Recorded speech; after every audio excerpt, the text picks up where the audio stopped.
అలాగూ మన వృద్ధులు, మన పితరులు అలా బ్రతికారు. ఇదే మన పరిశుద్ధ గ్రంథంలో కూడా యాకోబు వృద్ధాప్యంలో ఉన్నాడు. వృద్ధాప్యంలో ఉండి ఇంకా కొన్ని రోజులు చచ్చిపోతాడనగా తన పిల్లలను పిలిచాడు.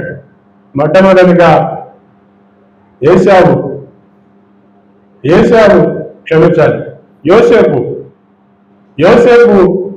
తన ఇద్దరు కొడుకుల్ని తీసుకొని వచ్చాడు. యాకోబు వృద్ధాప్యంలో ఉన్నాడు. యోసేపు ఐగుప్తు దేశానికి ప్రధానిగా ఉన్నాడు. తనకి ఇద్దరు కుమారులు ఉన్నారు. ఒకడు మనష్షే, ఇంకొకడు ఎఫ్రాయిం. వాళ్ళిద్దరిని తీసుకొచ్చి తన తండ్రి ముందు సాష్టాంగపడ్డారు.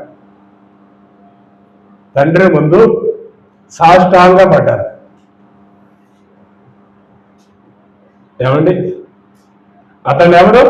ఐగుప్తు దేశానికి ప్రధాని, దేశానికే ఒక ప్రధానమైన వ్యక్తి. మరి అతని కుమారులు మనష్షే, ఎఫ్రాయిం వచ్చి తన తండ్రి దగ్గరకు వచ్చి సాష్టాంగపడ్డారు. పడి వాళ్ళిద్దరిని తీసుకుని వచ్చి తన తండ్రి చేతి కింద, ఏమండి, పెద్దవాడిని కుడి చేతి కింద పెట్టాడు, చిన్నవాడిని ఎడం చేతి కింద పెట్టాడు. బైబిల్లో ఉన్నదే చెప్తున్నా. తండ్రి, ఇరుగో వీడు పెద్దోడు మనష్షే, ఇడుగో చిన్నాడు ఎఫ్రాయిము, వీళ్ళని దీవించు అన్నాడు. కుడి చేయి తీసుకెళ్ళి ఎఫ్రాయిం మీద పెట్టాడు, ఎడం చేయి తీసుకెళ్ళి మనష్షే మీద పెట్టాడు. నాయనా, ఇది పెద్దోడు, ఇడి మీద కుడి చేయి పెట్టు అన్నాడు. అయ్యా, నాకు తెలుసు అన్నాడు. అంటే నా తండ్రి దీవిస్తే వీళ్ళు దీవించబడతారు. ప్రతి తల్లిదండ్రుల చేతిలో దీవెనలు ఉంటాయి.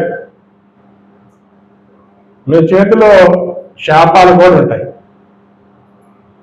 తెలుసా? మీకు ఎంత కోపం వచ్చినా కొట్టండి, శపించబాకండి. తండ్రే శపిస్తే, తల్లే శపిస్తే ఇంకా వాళ్ళని ఎవరు దీవిస్తారు? 9 మాసాలు మోసిన తల్లే శపించిందంటే ఇక భూమి